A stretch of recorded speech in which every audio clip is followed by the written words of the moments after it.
আসসালামু আলাইকুম, স্বাগত জানাচ্ছি আরটিভির দুপুরের সংবাদে। আপনাদের সঙ্গে থাকছি আমি রিদওয়ানা বিনতে জলিল।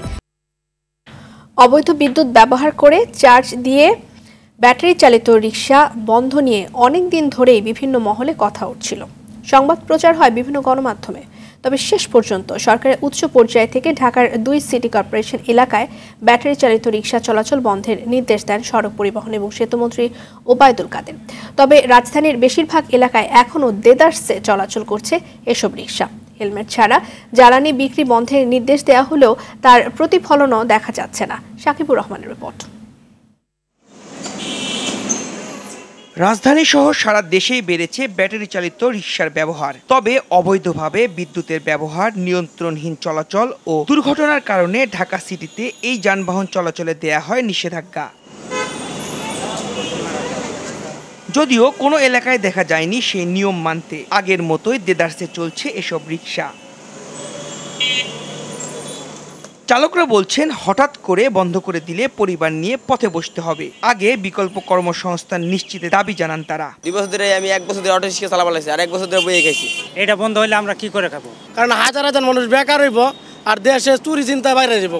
যাত্রীদের মাঝেও আছে মিশ্র প্রতিক্রিয়া। রিকশা বন্ধের আগে এমন যানবাহন যেন তৈরি না হয় সেদিকে নজর দেওয়ার আহ্বান তাদের। সরকার এই তো আবার এগুলিরে ইনপুট করে আইনা করতেছে, ইনপুট বন্ধ করে দেখ। 15 নম্বর বলেন, জিগাতলা বলেন, এই এলাকায় মিনিমাম কত প্রায় 10-15 হাজারের উপরে রিকশা চালক আছে, তো তারা কি করে খাবে? এদিকে রাজধানীর মোহাম্মদপুর বাসস্ট্যান্ড এলাকায় ট্রাফিক ব্যবস্থায় নতুন কিছু পরিকল্পনা সাজিয়েছে তেজগাঁও বিভাগ। সংস্থাটি বলছে, ট্রাফিক থাকে এমন এলাকায় ব্যাটারি চালিত রিকশা কম চলাচল করে। ব্যাটারি চালিত রিকশার মূল উৎসস্থল যেগুলো, ব্যাটারি চার্জিং পয়েন্ট যেগুলো, যেখানে গ্যারেজ আছে, এমনকি যে সমস্ত ব্যক্তিরা এখানে জড়িত, এই সমস্ত ব্যক্তিদের তালিকাও আমরা ইতিমধ্যে প্রণয়ন করার কাজ শুরু করেছি। ট্রাফিক ব্যবস্থায় সিটি কর্পোরেশনের সহযোগিতা আছে জানিয়ে স্থানীয় জনপ্রতিনিধি বলছেন, 2 সংস্থা এক হয়ে কাজ করবে।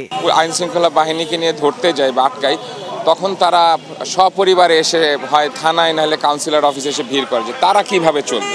হেলমেট ছাড়া জ্বালানি বিক্রি বন্ধের নির্দেশ দেয়া হলেও তার প্রতিফলন দেখা যাচ্ছে না রাজধানীতে। হেলমেট ছাড়া তেল নিতে আসাদের ছিল বিভিন্ন অজুহাত। আমি আসছি আমার বাসায় এখানে, এই জন্যই আসছি। বিলবোর্ড তো লাগবে না, তো সবাই হেলমেট পরেই আসে এখন। হেলমেট ছাড়া কেউ এরকম আসেও না, এরকম 1-2টা পাবেনি, আসবেই।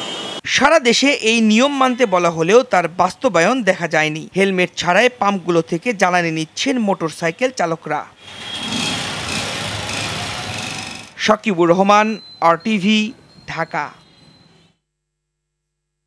রাজধানীর তেজগাঁওয়ে এক অনুষ্ঠানে বক্তব্য রাখছেন আওয়ামী লীগের সাধারণ সম্পাদক ও সড়ক পরিবহন ও সেতুমন্ত্রী ওবায়দুল কাদের। সরাসরি যাচ্ছি আমরা সেখানে।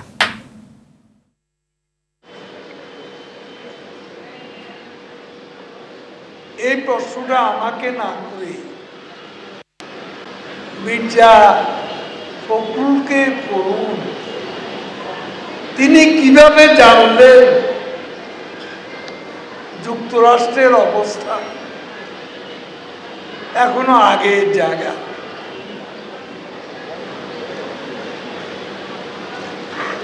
ডোনাল্ড লু, যিনি সহকারী পররাষ্ট্র,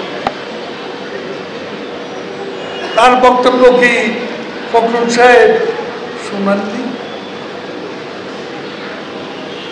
ফখরুলের প্রশ্নের জবাব মিস্টার ডোনাল্ড লু তার বক্তব্যে পরিষ্কার। এটা আর বলার অপেক্ষা, মন্তব্য করারও প্রয়োজন। ওখান থেকে এই প্রশ্নের উত্তর বের করুন, আমি নতুন করে উত্তর দিতে চাই। যুক্তরাষ্ট্রে কথা বলেছেন অবস্থা, সেই অবস্থান ব্যাখ্যা করেছেন যুক্তরাষ্ট্রের একজন সহকারী মন্ত্রী। এখানে তিনি যে কথা বলেছেন, এরপরে ফখরুল সাহেবের যে বক্তব্য, এ বক্তব্যের কোনো মূল্য নেই। ওবায়দুল কাদের বক্তব্য রাখছিলেন, আমরা শুনছিলাম সরাসরি।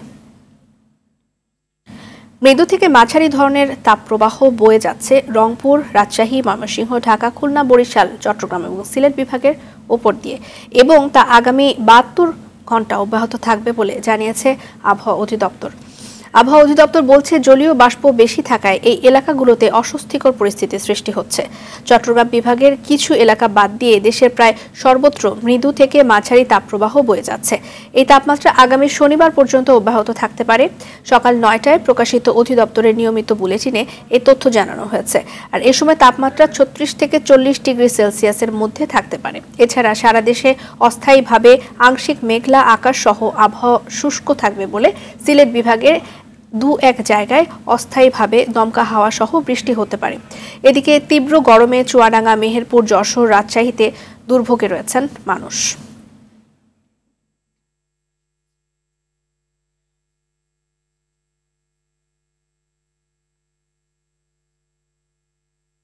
এই মুহূর্তে মেহেরপুর থেকে যুক্ত হচ্ছেন সহকর্মী মাজিদুল হক মানিক।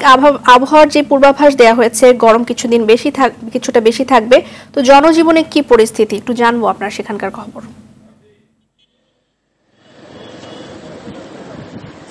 আমরা যদি গতকালকের তাপমাত্রার চিত্র দেখি তাহলে কিন্তু যে মৃদু তাপ প্রবাহ সেটা বিরাজ করেছে, অর্থাৎ 37 ডিগ্রি তাপমাত্রা পার হয়েছে। আজকে সকাল থেকেও কিন্তু তীব্র তাপদাহ শুরু হয়েছে এবং রোদের যে তীব্রতা সেটি শুরু হয়েছে দুপুর 12টায় কিন্তু 36 ডিগ্রির উপরে চলে গেছে তাপমাত্রা। এর কারণে যে সাধারণ মানুষ অর্থাৎ যারা পথচারী বা যারা কর্মজীবী, যারা শ্রমজীবী মানুষ, এ ধরনের মানুষের কিন্তু আবার ভোগান্তি শুরু হয়েছে। আজকে আমরা বিভিন্ন জায়গায় খেটে খাওয়া মানুষের সাথে তাদের সাথে কথা বলেছি, তাদের দুর্দশা দেখেছি যে তীব্র গরমে তারা সময় মতো কাজ করতে পারছে না। অনেকে শারীরিকভাবে অসুস্থ হচ্ছেন, আবার দেখা যাচ্ছে যে 1 ঘন্টা কাজ যেখানে তার করা দরকার সে টাইমে তিনি কাজ করছেন আধা ঘন্টা। অন্যদিকে যারা কর্মজীবী মানুষ, যারা বিভিন্ন জায়গায় যাতায়াত করে যারা কাজের সন্ধানে যান বা কাজের উদ্দেশ্যে যান, তাদের চলাচল করতে, রাস্তাঘাটে চলাচল করতে অনেক কষ্ট হচ্ছে। এছাড়াও স্কুল কলেজগামী যে সমস্ত ছাত্রছাত্রীরা তাদেরও কিন্তু অনেক নানান সংকটে রয়েছে। বিশেষ করে সব স্কুল কিন্তু মর্নিং স্কুল হয়নি এবং সব স্কুল কিন্তু সকালে শুরু হয়নি। সব মিলিয়ে বলা যায় যে এর আগের যে তাপপ্রবাহের মধ্যে যেভাবে জনজীবন বিপর্যস্ত হয়ে পড়েছিল, এবারের অবস্থা কিন্তু সেটাই আবার শুরু হয়েছে। এই ছিল মেহেরপুর থেকে তাপমাত্রা নিয়ে আমার কাছে সর্বশেষ খবর।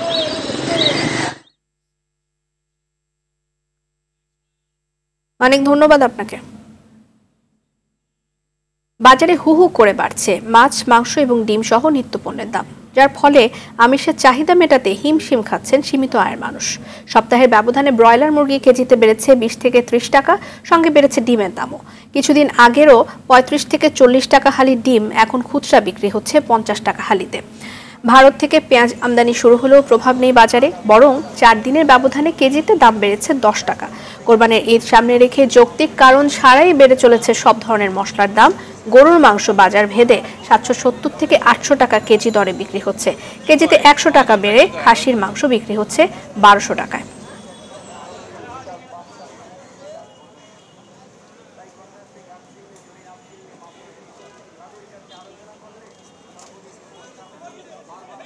লাল ডিম বিক্রি করতেছে আপনার এখানে বর্তমান বাজারে হলো 140 টাকা, 145 টাকা ডজন, আর সাদা ডিম হলো 140 টাকা ডজন। এর আগে আছে 120 টাকা ডজন, আর সাদাটা ছিল 110 টাকা ডজন। মানে মুরগি সরবরাহ হচ্ছে না, মুরগি মারা যাচ্ছে, তার কারণে আর কি ডিমের দাম বাড়তি। মুরগি আদারের দাম বেশি। সোনালি 370 টাকা কেজি, ব্রয়লার হলো 220 টাকা কেজি, লেয়ার 350। সমাধান তো আমাদের কাছে নেই, আমাদের যেরকম কিনা ওরকম বিক্রি, বুঝছেন। সরকারের পাশাপাশি প্রাইভেট সেক্টরও জনবান্ধব কর্মসূচি নিয়ে এগিয়ে এলে সাধারণ মানুষ উপকৃত হবেন বলে মন্তব্য করেছেন ভোক্তা অধিকার সংরক্ষণ অধিদপ্তরের মহাপরিচালক HM শফিকুজ্জামান। সকালে বসুন্ধরা ফুড অ্যান্ড বেভারেজের ট্রাক সেল কার্যক্রম উদ্বোধনকালে তিনি এই মন্তব্য করেন। পবিত্র ঈদ উল আজহা উপলক্ষে সাশ্রয়ী মূল্যে 64টি জেলার 100টি স্থানে একযোগে বসুন্ধরা ফুড অ্যান্ড বেভারেজের ট্রাক সেল কার্যক্রম উদ্বোধন করা হয়েছে। প্রতিদিন সকাল থেকে সন্ধ্যা পর্যন্ত সাশ্রয়ী মূল্যে বসুন্ধরা তেল, ময়দা, সেমাই, হলুদ, মরিচ সহ মোট 101টি ভোগ্য পণ্য ট্রাক থেকে কিনতে পারবেন ভোক্তারা। এ সময় উপস্থিত ছিলেন বসুন্ধরা গ্রুপের ভাইস চেয়ারম্যান সাফিয়াত সুবহান সহ ভোক্তা ও বসুন্ধরা গ্রুপের ঊর্ধ্বতন কর্তৃপক্ষরা।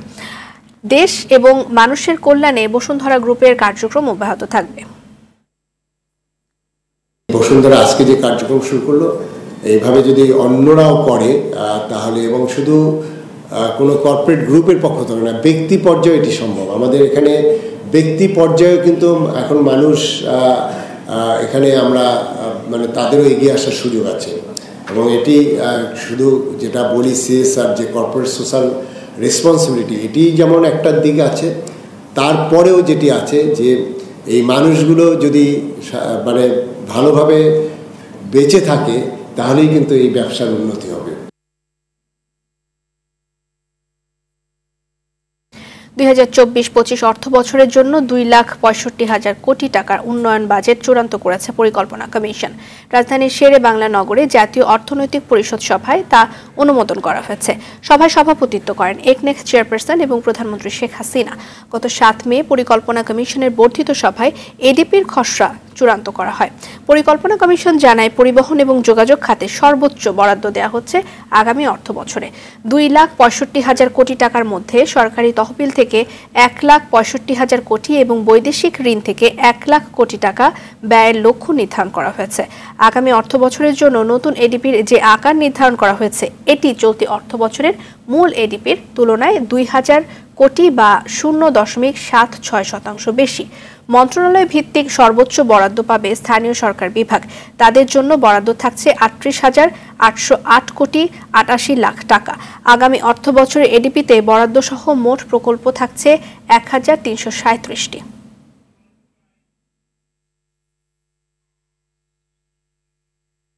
সংযুক্ত আরব আমিরাতের দুবাইয়ে গোপনে ধর্নাঢ্য ব্যক্তিদের সম্পদের পাহাড় গড়া নিয়ে দুবাই আনলকড নামে নথি প্রকাশ করা হয়েছে। এই নথিতে রয়েছে বিশ্বের বিভিন্ন দেশের ধনকুবেরের নাম এবং সম্পদের পরিমাণ। তালিকায় বাংলাদেশের 394 জন সম্পদশালীর নাম এসেছে। শহরটিতে এসব বাংলাদেশিদের মালিকানায় রয়েছে 22 কোটি 53 লাখ ডলারের বেশি সমমূল্যের সম্পত্তি। বিস্তারিত রাকিব হাসানের রিপোর্ট।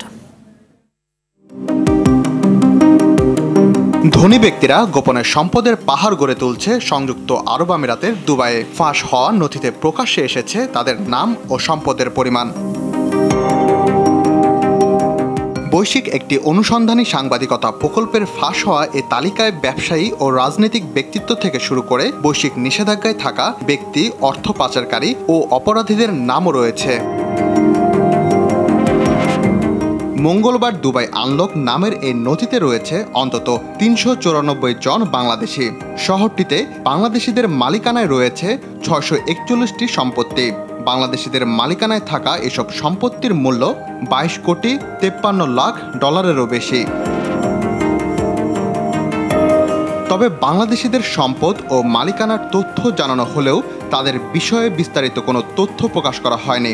অনুসন্ধানী এই সাংবাদিকতা প্রকল্পের সমন্বয় করেছে ওসিসিআরপি ও নরওয়ের সংবাদ মাধ্যম E24। দুবাই আনলক নথিতে যাদের সম্পদের পরিমাণ সবচেয়ে বেশি তারা হলেন ভারতীয় নাগরিক মুকেশ আম্বানি, যার রয়েছে 11,020 কোটি ডলারের সম্পদ। SM ইউসুফ আলী, তিনিও ভারতীয় নাগরিক, তার পরিবারের সম্পদের পরিমাণ 780 কোটি ডলার। এছাড়াও রয়েছে ভারতীয় শামশির ভায়ালিল, ওমানের নাগরিক সুহাইল বাহওয়ান সহ আরও অনেকে। এছাড়াও তালিকায় চীন, কানাডা, পাকিস্তান, আফগানিস্তান, রাশিয়া ও ইউক্রেনের নাগরিকদের পাশাপাশি ইয়েমেন, নাইজেরিয়া ও কেনিয়ার মতো দেশের নাগরিকদের নামও রয়েছে। রয়েছে নিষেধাজ্ঞার অধীনে থাকা মিয়ানমারের একজন অস্ত্র ব্যবসায়ীরও নাম। রাকিব হাসান, RTV। নড়াইল সদর উপজেলা নির্বাচন ঘিরে শাহাবাদ ইউনিয়ন আওয়ামী লীগের সভাপতি আশরাফ খান মাহমুদকে কুপিয়ে জখম করেছে প্রতিপক্ষরা। গেল রাতে গোপীকান্তপুর গ্রামে এই ঘটনা ঘটে। এদিকে নির্বাচনী প্রচার জমে উঠেছে দেশের বিভিন্ন জেলায়। প্রচারে ব্যস্ত সময় পার করছেন কুমিল্লা সদর দক্ষিণ উপজেলা পরিষদ নির্বাচনের প্রার্থীরা। মাইকিং, গণসংযোগের পাশাপাশি নির্বাচনী সভা করছেন তারা। ফেনীর দাগনভূঞাতে গণসংযোগ এবং নির্বাচনী পথসভা করছেন প্রার্থীরা।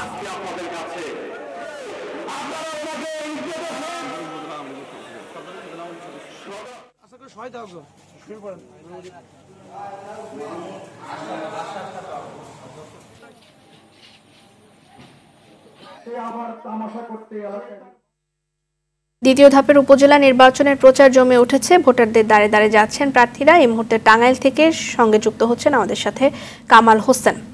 কামাল, নিশ্চয়ই বিভিন্ন প্রতিশ্রুতি নিয়ে যারা প্রার্থী আছেন তারা ভোটারদের দ্বারে দ্বারে যাচ্ছেন, একটু শুনবো সেখানকার খবর।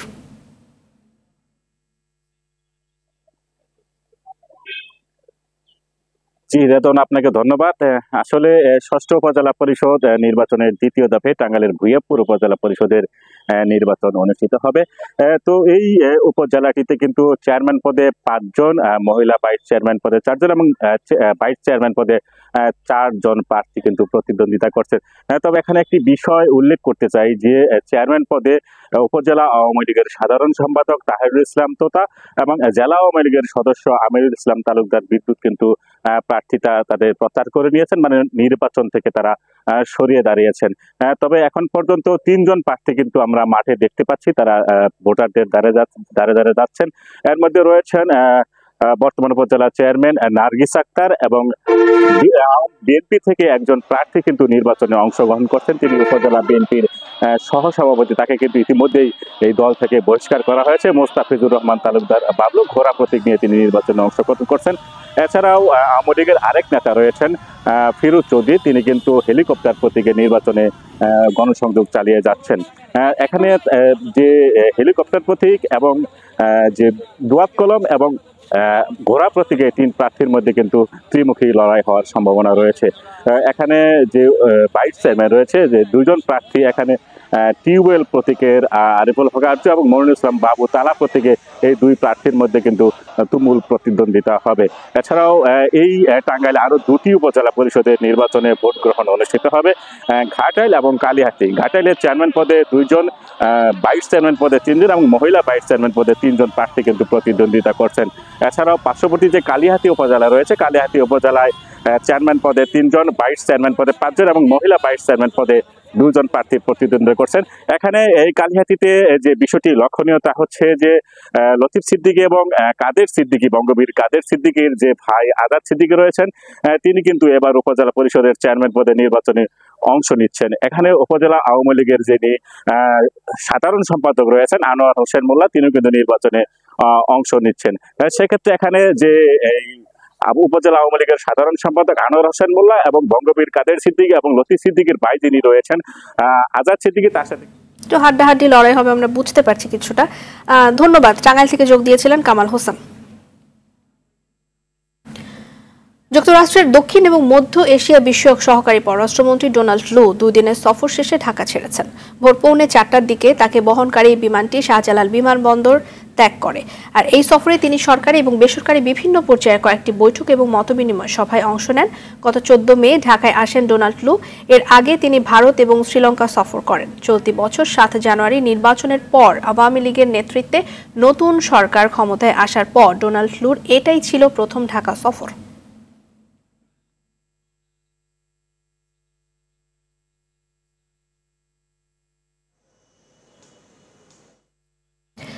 লাইসেন্স না নিয়েই চলছে বহু ক্লিনিক এবং ডায়াগনস্টিক সেন্টার।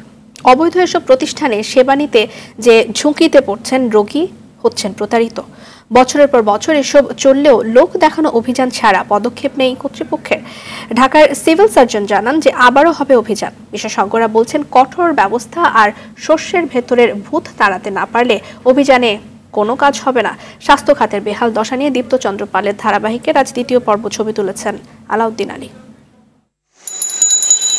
রাজধানীর সদরঘাটে প্রায় 100 বছর ধরে সেবা দিয়ে আসছে বেসরকারি প্রতিষ্ঠান ঢাকা ন্যাশনাল মেডিকেল ইনস্টিটিউট হাসপাতাল, অথচ 500 শয্যার এই হাসপাতালের নেই স্বাস্থ্য অধিদপ্তরের লাইসেন্স। আমাদের ট্রেড লাইসেন্স, ট্রাক লাইসেন্স এগুলো আছে। আমরা হসপিটালের যে লাইসেন্সের জন্য আমাদের আবেদন করা আছে, পরিবেশ অধিদপ্তরের জন্য আবেদন করা আছে।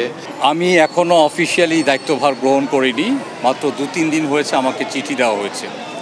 আমি দায়িত্বভার গ্রহণ করবার পর আপনি যে বিষয়টি বলেছেন আমি এই বিষয়টি জানার চেষ্টা করব। রাজধানীর কচুক্ষেতে রজনীগন্ধা সুপারমার্কেট যেন অবৈধ হাসপাতালের আখড়া। এই যেমন রেইনবো ডায়াগনস্টিক সেন্টার, লাইসেন্স পাওয়ার যোগ্যতা না থাকায় 5 বছর ধরে অবৈধভাবে চলছে। চিকিৎসা চলে মেয়াদ উত্তীর্ণ রিএজেন্ট দিয়ে। খালি প্যাডে চিকিৎসকের সই নিয়ে দেয়া হয় পরীক্ষার রিপোর্ট। রিপোর্ট দেখার পরে ছিল ডাক্তার না করলে তো আমরা করতে পারি না, আমি করবো না, তাহলে তো আমাদের সম্ভব হয় না। খালি পেটে এখানে সই করা আপনি কাগজ পেয়েছেন, সেইটা তার বা এদের কোনো সমস্যা হতে পারে। ভবনের অন্য ক্লিনিক ও ডায়াগনস্টিক সেন্টারেরও একই অবস্থা। আমাদেরকে বলা হয়েছে ক্যান্টনমেন্ট বোর্ড থেকে যে আমাদের ট্রেড লাইসেন্স টানানো থাকতে হবে। আমরা তো স্বাস্থ্য অধিদপ্তর আমাদের কাছে কোনো নোটিশ দেয় না। রাজধানীর বাইরের চিত্র আরো ভয়াবহ। কেরানীগঞ্জের বাংলাদেশ লাইফ কেয়ার হাসপাতাল লাইসেন্সের আবেদন করেই শুরু করে দিয়েছে ব্যবসা, অথচ সাইনবোর্ডে ঠিকই লিখে রেখেছে লাইসেন্সের নম্বর। হাসনাবাদে ইরাজি ডায়াগনস্টিকেরও লাইসেন্স নেই, তারপরও নানা অজুহাত মালিকের। আসলে আমরা যেটুকু করতেছি এটা হচ্ছে নিজেদের মেশিনারিজগুলোকে একটু রান রাখার জন্য, যে আমার যে রিএজেন্টগুলো কেনা আছে তো ওইটাকে একটু রান করার জন্য আমি টুকটাক কিছু নিজেদের আত্মীয় স্বজন যদি আসে তখন সেগুলো একটু করি। সিভিল সার্জন জানান, অবৈধ ক্লিনিক হাসপাতালের বিরুদ্ধে আগেও অভিযান হয়েছে। ঈদের আগে আমরা 4টা জায়গায় অভিযান করেছি, এর মধ্যে ফাউন্ডারের হাসপাতাল এরকম ছিল না, ইরাজিতে ছিল না, ওদেরকে আমরা জরিমানা করে আসছি। তো তারপরে যদি তারা চালু রাখে এরকম কোনো খবর পায় আমরা আবার যাবো। আমি খুব দ্রুত উইদিন 7 দিন বা 10 দিনের মধ্যেই আমি ব্যবস্থা নিব। লোক দেখানো অভিযানে আস্থা নেই জনস্বাস্থ্য বিশেষজ্ঞদের। হাসপাতাল ডায়াগনস্টিক সেন্টারকে আমরা যখন অনুমোদন দিচ্ছি তাহলে সেই মান নিয়ে সে অনুমোদন নিচ্ছে কিনা, আর অনুমোদন ছাড়া কেউ যেন চালু করতে না পারে, তাহলে সেইটার একটা আমাদের মনিটরিং সিস্টেম করতে হবে এবং আমাদের প্রয়োজনে আমাদের অন্যান্য বিভাগগুলোর সাথে সমন্বয়টা এমনভাবে করতে হবে যেন কার্যকরী সমন্বয় হয়। এটা নামকস্ত একটা চিঠি দিলাম, সেটাই সমন্বয়ের জন্য যথেষ্ট নয়। অবৈধ ক্লিনিক হাসপাতাল বন্ধে নতুন স্বাস্থ্যমন্ত্রী কঠোর হবেন, এমনটাই আশা সংশ্লিষ্টদের। দীপ্তচন্দ্র পাল, RTV, ঢাকা। 10 বছর পর ছেলেকে দেখতে আমেরিকা থেকে আসতে চেয়েছিলেন বাবা, আর ছেলের ইচ্ছে ছিল বাবাকে জড়িয়ে ধরার। নিউ ইয়র্ক প্রবাসী ব্যবসায়ী মোহাম্মদ নাসের আক্তার ফিরেছেন ঠিকই, কিন্তু একেবারেই খালি হাতে, কফিনে করে। সকাল 9টার দিকে এমিরেটস এয়ারলাইন্সের একটি বিমানে রাজধানীর হযরত শাহজালাল আন্তর্জাতিক বিমানবন্দরে মরদেহ এসে পৌঁছে। আনুষ্ঠানিকতা শেষে 10টার দিকে ছেলে নাইম আহমেদ এবং দুলাভাই আলী আফজাল সহ স্বজনরা মরদেহ গ্রহণ করেন। পরে রাজধানী ইস্কাটনে মরদেহ নেওয়া হলে আত্মীয়রা কান্নায় ভেঙে পড়েন। এক নজর দেখার পর শেষ বিদায় জানান স্বজন এবং শুভাকাঙ্ক্ষীরা। আগামীকাল গ্রামের বাড়ি টেকনাফের শাহপুরীর দ্বীপে পারিবারিক কবরস্থানে জানাজা শেষে দাফন সম্পন্ন হবে। স্বজনরা জানান 13 মে হার্ট অ্যাটাকে মারা গেছেন তিনি। একটা ইচ্ছা ছিল, 10 বছর ধরে দেখি নাই, আমাকে দেখতো 10 বছর পর আমি কিরকম হয়েছি, তার ছেলে কিরকম হয়েছে তার পারে নেই দেখতে। বলতেছিলেন দেশে আসবে 2024 সালে, সাথে কি স্বপ্ন ছিল যে দেশে এসে উনি দীর্ঘ 10 বছর প্রবাসী জীবনযাপন করেছেন। দেশে এসে উনি ওনার বন্ধু বান্ধব, তারপরে আত্মীয় স্বজন সবাইকে নিয়ে গ্রামের বাড়ি যাবেন টেকনাফে শাহপুরী দ্বীপে। টি-20 বিশ্বকাপে অংশ নিতে যুক্তরাষ্ট্রের পথে বাংলাদেশ ক্রিকেট দল হযরত শাহজালাল আন্তর্জাতিক বিমানবন্দর থেকে বুধবার মধ্যরাতে যুক্তরাষ্ট্রের উদ্দেশ্যে উড়ান দেয় টিম টাইগার্স। ফ্লাইট ধরতে রাতে বিমানবন্দরে একে একে উপস্থিত হয় ক্রিকেটাররা। প্রধান কোচ হাতুরে সিংহের সহ কোচিং স্টাফ এবং খেলোয়াড়দের সবাই যান এই বহরে। শুধু spin bowling coach Mushtaq Ahmed পরে দলের সঙ্গে যোগ দেবেন। এমিরেটস এয়ারলাইন্সের ফ্লাইটটি দুবাইয়ে ট্রানজিট হয়ে যুক্তরাষ্ট্রের হিউস্টন অবতরণ করবে। বিশ্বকাপের আগে স্বাগতিক যুক্তরাষ্ট্রের বিপক্ষে 3 ম্যাচের টি-20 সিরিজ খেলবে বাংলাদেশ। 8 জুন শ্রীলঙ্কার বিপক্ষে ম্যাচ দিয়ে টি-20 বিশ্বকাপ অভিযান শুরু করবে টাইগাররা। দেশ ছাড়ার আগে বাংলাদেশ দলের কোচ এবং অধিনায়ক জানিয়েছেন, বিশ্বকাপে টাইগারদের প্রাথমিক লক্ষ্য গ্রুপ পর্ব পার হওয়া। দুপুরের সংবাদ এ পর্যন্তই। সবশেষ সংবাদ জানতে যে কোনো মোবাইল ফোন থেকে 24141 নাম্বারে ডায়াল করুন। জেলার সংবাদ বিকেল 4:45টায় দেখার আমন্ত্রণ রইল। ধন্যবাদ সবাইকে।